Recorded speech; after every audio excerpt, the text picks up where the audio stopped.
So today we are going to be studying the poem The Daffodils by William Wordsworth.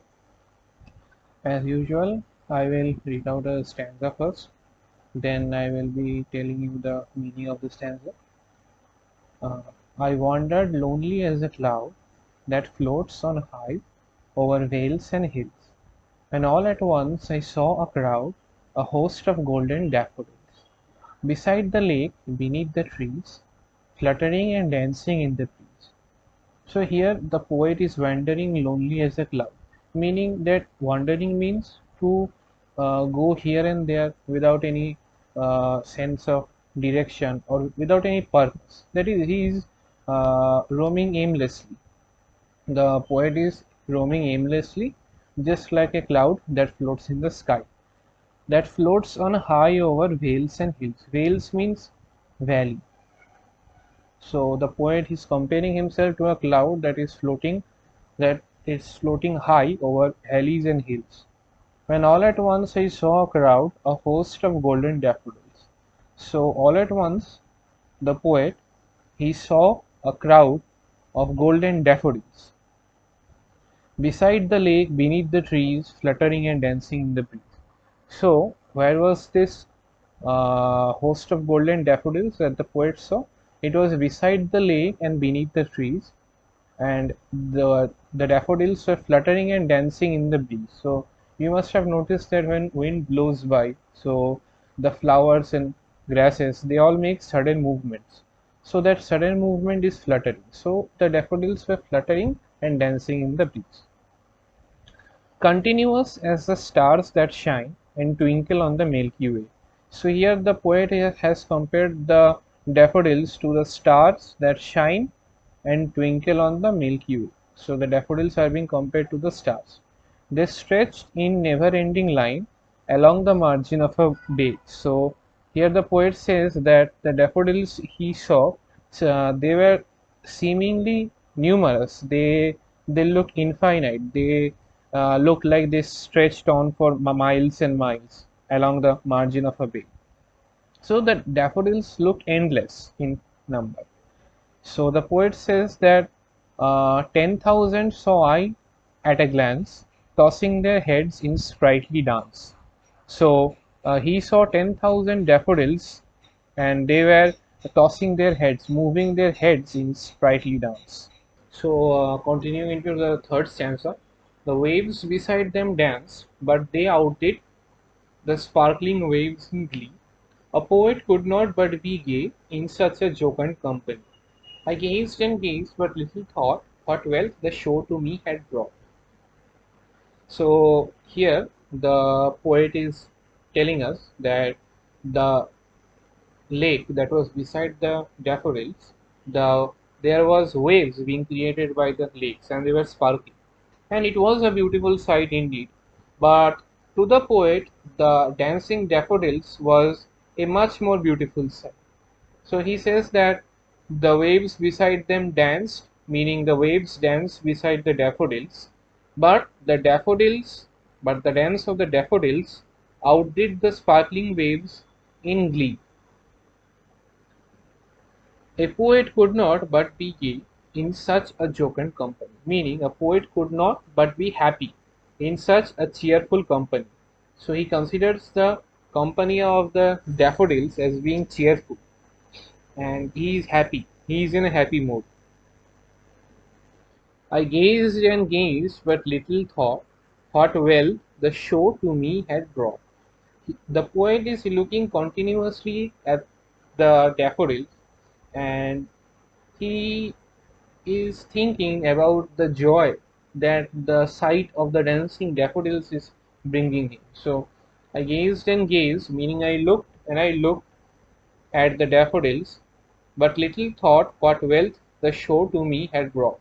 The show here refers to the dance of the daffodils, and the wealth means the joy that the poet is getting.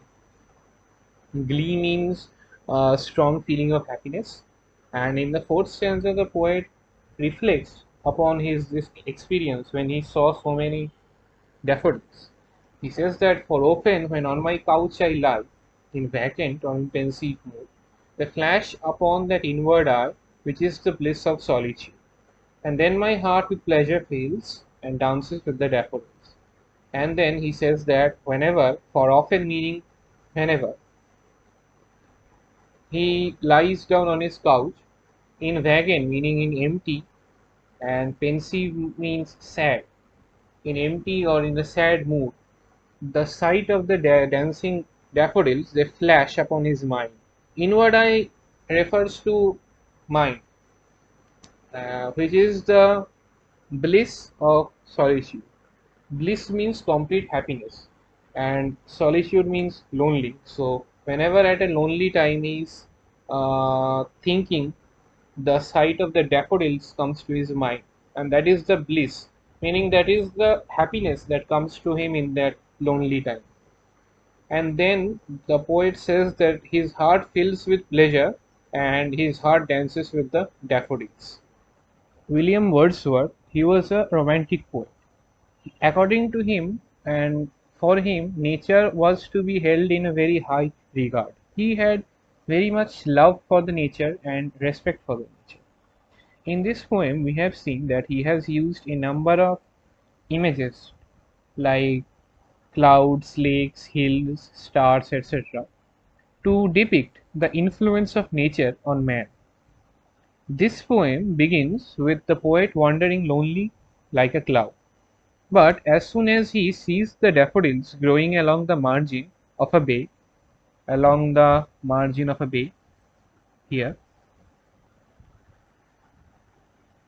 he sees that the daffodils stretch for miles and miles beside the side of the lake.